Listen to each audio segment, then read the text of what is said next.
Sa pangalawang araw namin dito sa Boracay, syempre nag-swimming na kami sa beach. Pero bakit parang di ata nagustuhan ni Gray Gray at mukhang nag-walkout pa nga.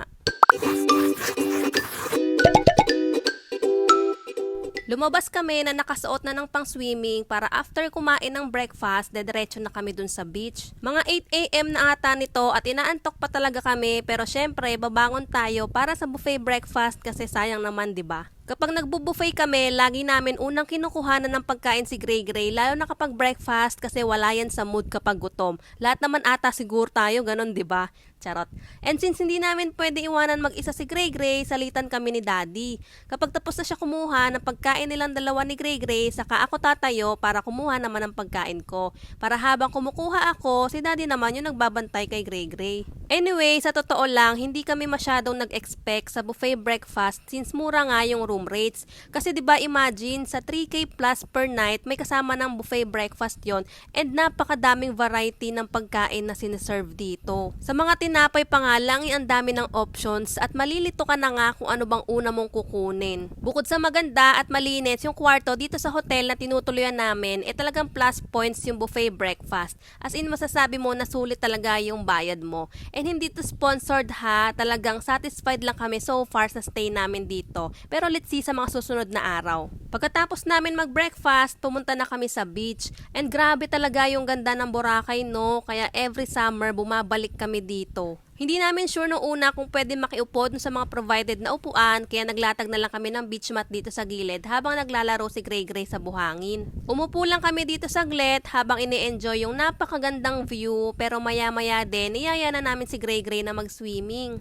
Ayaw ni Gray Gray mag-life vest pero tinatry talaga namin na ipasuot sa kanya kasi syempre for safety. Ayaw nga din niya lumapit sa dagat kahit nasabihin namin na mababaw lang yan at lulutang naman siya. Wala pa ata siyang tiwala dun sa life vest niya so hinawakan ko na lang siya. Hindi nga namin alam bakit ayaw ni Gray Gray nung time na to. Gustong gusto niya yung dagat, yung tubig, yung mag-swimming, ganyan. Kaya inunti-unti lang namin siya hanggang eventually ayan masaya na at ngumingiti na. Naisip namin baka di talaga siya komportable na may suot siyang life vest. Tingnan nyo naman at grabe yung kapit niya kahit na mababaw lang naman dyan. Siguro nawawalan siya ng tiwala sa sarili niya kasi hindi niya natatapakan yung buhangin sa baba. Kasi nga naman nakalutang siya so siguro feeling niya malalim yan. Naisip ko nga na mag-enroll sa swimming lessons as in kami dalawa ni Gray Gray kasi ako rin naman hindi marunong lumangoy.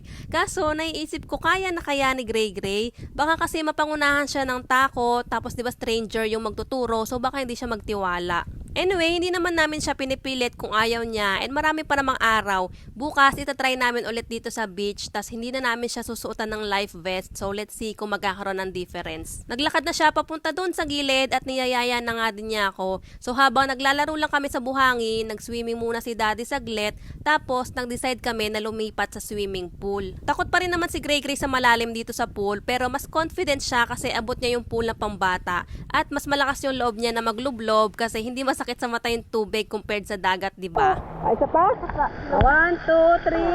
Okay. 1, 2, 3, go! Wow! Okay. 1, 2, 3, go! Wow! Tulog ka na? Alam ba kung makatulog sa swimming pool, ala? Ala, uwi na tayo kasi baka makatulog ka dito.